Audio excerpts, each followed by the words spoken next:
Hello once again. Welcome back to the channel. Trust that this again finds you doing well, getting some good D&D time underneath your belt. Tonight we're going to do a module highlight, actually a module highlight on two modules because they're fairly simple modules. And they're ones that are super awesome. One I just recently discovered. The other one I've actually used in my last game. Adds some fun quality of life in my opinion, which is dice, 3D dice. But also, if you notice, 0.056. So Foundry 056 just came out today. And so I'm still trying to go through all the release notes and everything that came out. So it's a ton of stuff. So check it out on foundryvtt.com and everything and all that. Anyways, let's jump right in. So the two modules I'm going to talk about tonight are these ones right here. If I can find it. Dice tray right here, formerly known as dice calculator, and dice so nice. And you're probably like, okay, this again doesn't tell you a whole lot. Again, if you click on it, even so, ability show nice 3D dice simulation when a roll is made for dice so nice, and dice calculator, which actually has a little bit more information. It shows you really how to have a nice simple dice calculator. So we're going to go over both of these. So let's jump right into our game. Let me, first of all, if you don't have it, you go to install module and just do a search for dice tray, click install, dice so nice, install.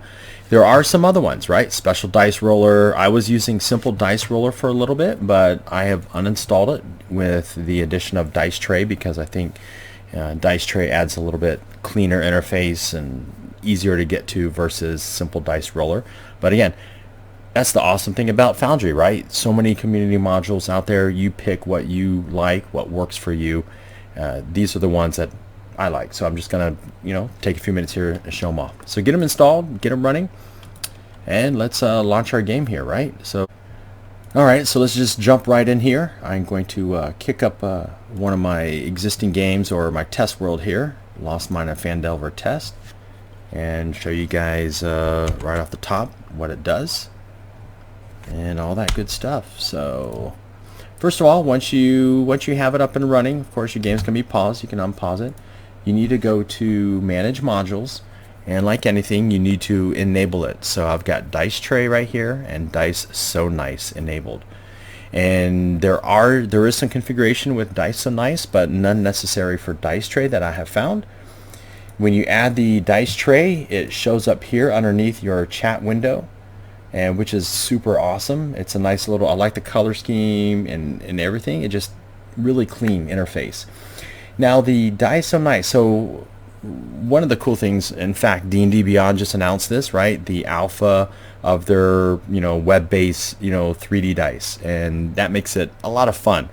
Yes, it's not the same as physical dice. Some people don't care because it's kind of gimmicky. It's just a visual.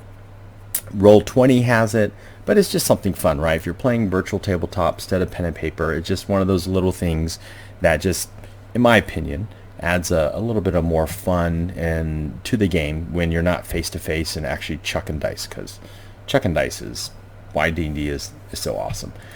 So you would go under configure settings, module settings, and if you have a bunch of modules, I only have 3D dice on this one, you would click the 3D dice and it brings this really cool WebGL roll D20 here. You can change the color. You can change the label color, which is your text. You can change the dice color. Enable, disable the dice. So let's just change this here and maybe change it to a nice a blue or something like that. That pop-up might not show up on the screen, but it's there.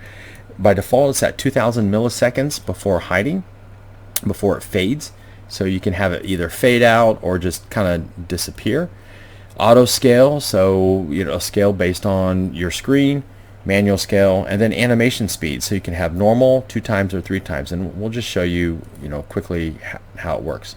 So if you're in there and you got your character, and they're making an attack, they're doing kind of whatever. Let's go back to the chat window, and you just run, and you just fire it off, and boom, there it is. Super, really cool looking 3-dimensional dice that just shows up. You run your damage, critical hit on this one, and boom, voila.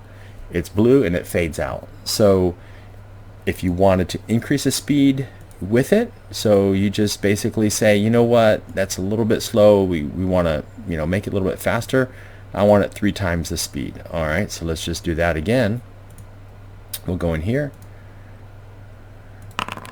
and it just chucks a lot faster, a little bit more, less, I would say, personable, like realistic, but it does it faster. So, you know, again, play with it how you want, how it works. Really kind of sticks, almost looks kind of really fake as it rolls, and then immediately stops the animation. But, you know, I like to leave it on normal.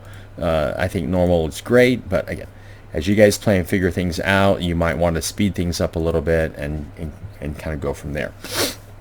And I believe you should be able to see players' dice as well. And so if your player's rolling it, it will show up on your screen.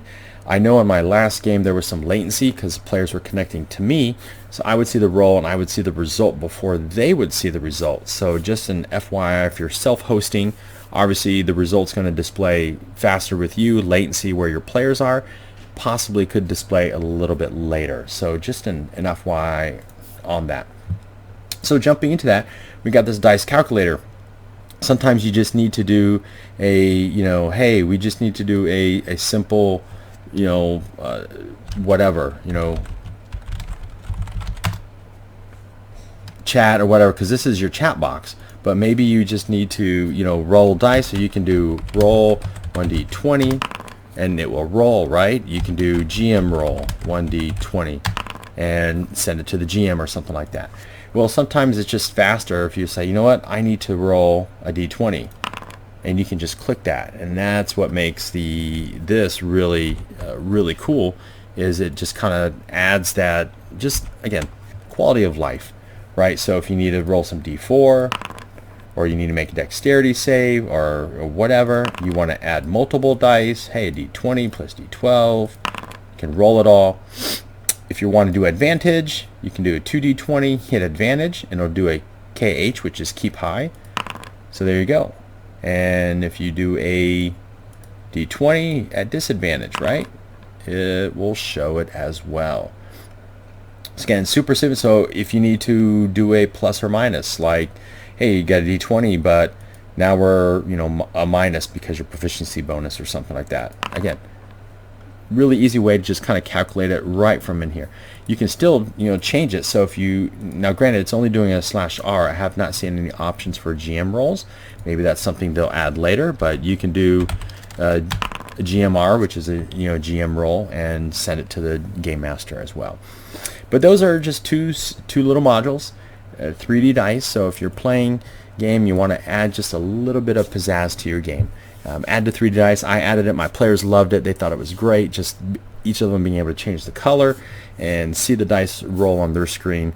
And of course, you know, a little dice calculator, just quality of life to make it work out a little bit better as well. Anyways, hope you guys like those and add those to your game. Enjoy it. Happy gaming. We'll talk to you later.